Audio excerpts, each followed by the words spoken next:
It's full on war. Have you come out on a beautiful spring morning and you're going through your garden, checking on all your plants, seeing how all your seedlings are doing, and you come upon one that maybe you've been babying for a long time just to find it completely demolished? And you're wondering, what on earth happened to my beautiful plant? This is my story. This whole spring, I have been battling a big pest problem, slugs. And today I am sharing the different things that I researched, what I've used, and what has worked for me. Whenever we're talking about pest control, I always want to start with the least disruptive method possible. So I'm going to be going through those first. What you need to do is to try all these methods out, and if all else fails, I do have one method at the very end that I'll share that is always effective, but it's always that last resort. So the first thing I want to go over is understanding exactly all about slugs. Know thine enemy, as some would say. Slugs are part of the mollusk family, which falls in the same family as octopus, clams, snails, those type of things. Even though slugs don't have a shell, they actually do have a shell. It's kind of on their back here, and it's a harder area, but it's kind of inside the snail. I hope that makes sense. Snails are primarily nocturnal. They feed most at night. So the times that you'll most likely see them is dusk through dawn.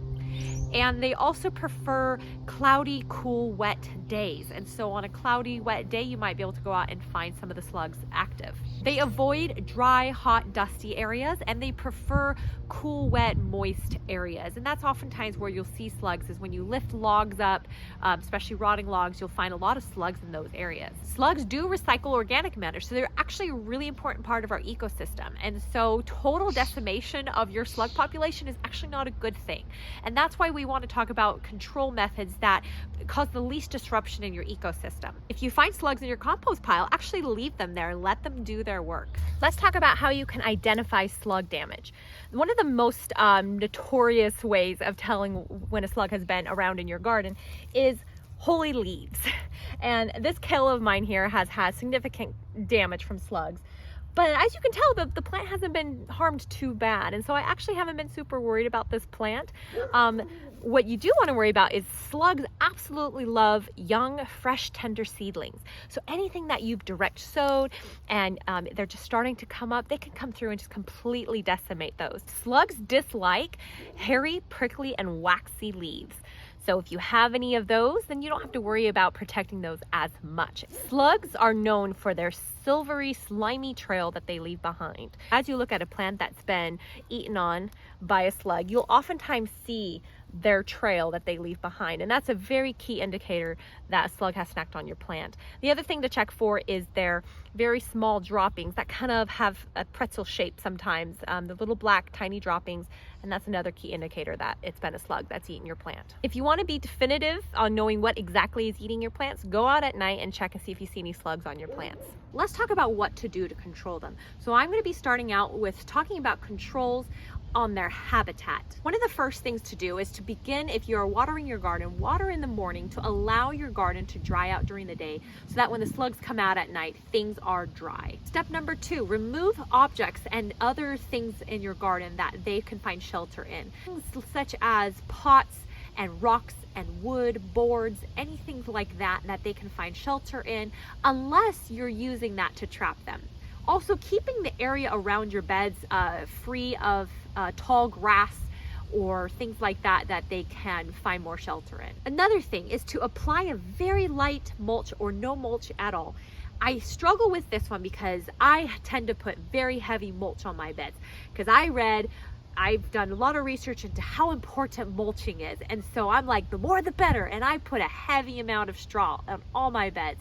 And as this year has come upon me with my slug problem, I've realized that could be a key factor as to why I'm having a bigger slug problem.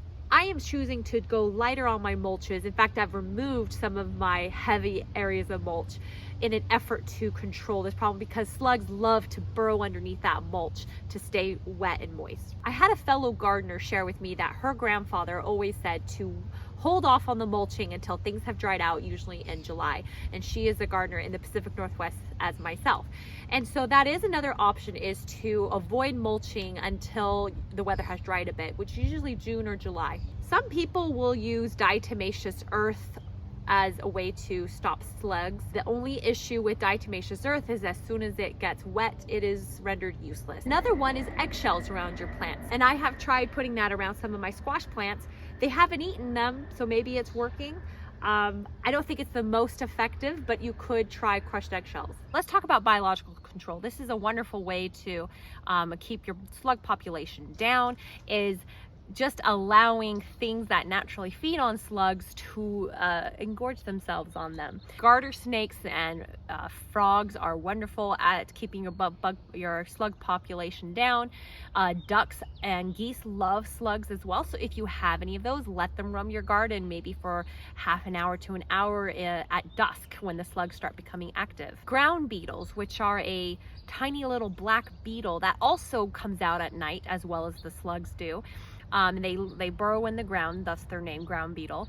They will feast on slugs as well. If you ever see any of these animals and bugs in your garden, let them stay.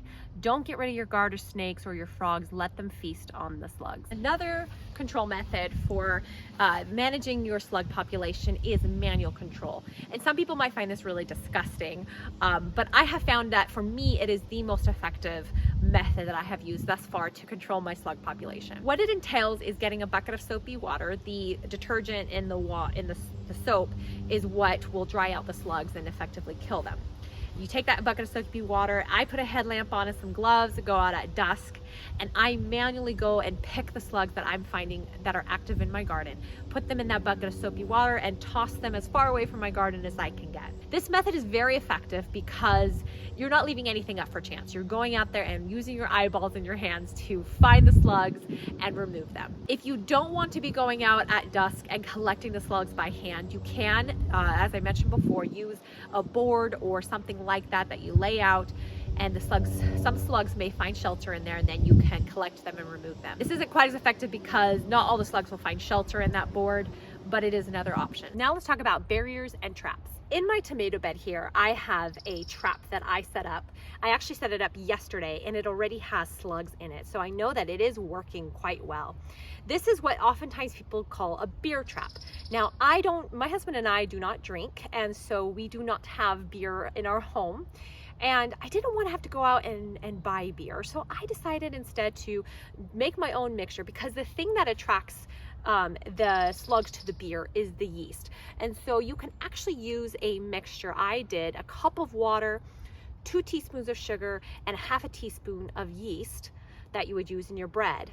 And I mixed that all together and I poured it in this container, and that is effectively working. And so I didn't have to buy my beer. This stinks pretty bad. It should probably be changed about every 2 to 3 days. I wouldn't let it go much more than that. What works really well with this particular system that I'm trying here is that it is waterproof. And so as it rains and stuff, it won't be diluting the mixture that I set out. I took a plastic yogurt container, cleaned it out. I cut strips, 3 or 4 hole openings about 1.5 inches or so above the base, and so that the slugs could get in there. And then I buried the trap up to the base of these openings that I created, so the slugs could crawl in, and then they'll effectively fall into the yeast mixture and drown. Here is another barrier that you can try, and I'm trialing this out around my strawberry beds, is buying copper tape. The copper has a reaction with the slug's slime that shocks them, and they will turn around and not continue going over the copper strip. Because I'm doing raised garden beds, I could just tape this on, and now I do have to say it does not stick to wet wood, so I had to wait quite a while for this to dry out before I could stick it on there, but it has rained since and it hasn't come off. Okay, so we've gotten to the very last control method that I'm including in this video, and I am including this because this is a chemical control.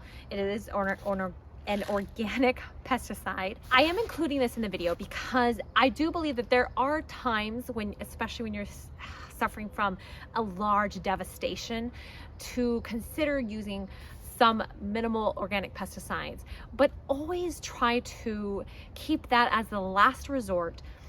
Follow the directions very carefully and keep it to a minimum. This is a product called Slugo that is The active ingredient is iron phosphate, which is actually a naturally occurring element in soil that when ingested by the slug stops calcium metabolism, and they will immediately stop eating, and then within 3 to 6 days will die. It is also a bait. It attracts the slugs. It is considered low hazard, health hazard to humans and pets, so it is safe to use around your garden in very small amounts. I have these cute little slug traps that I bought from a local vendor at my farmer's market. She made these. And the slugs will go into there and nibble on the Slugo. This is Gerald, and Roberta is in my strawberry bed. I think they're really cute. So even when I'm done using these as slug baits, I think I'm just gonna keep them in my garden just to, you know, add a little humor to my garden. My hope is by the end of this video, after you watched all these different methods that you can help maintain and control your slug population, I hope that you have some hope that you can find solutions for your slug problem. We are starting to dry up here, at least in Washington State, and so the slug problem will actually subside quite a bit. And also a lot of my little seedlings that were tiny when the slugs ate them, a lot of those things are starting to get bigger and so can handle a little more slug damage. And so you may notice that it naturally kind of dissipates as the weather warms up. So I hope you found some helpful information here on controlling your slug population. If you did, hit that like button and also hit that subscribe button so you don't miss our future videos. Thanks for joining me today. Go out and grow something and control those slugs. God bless.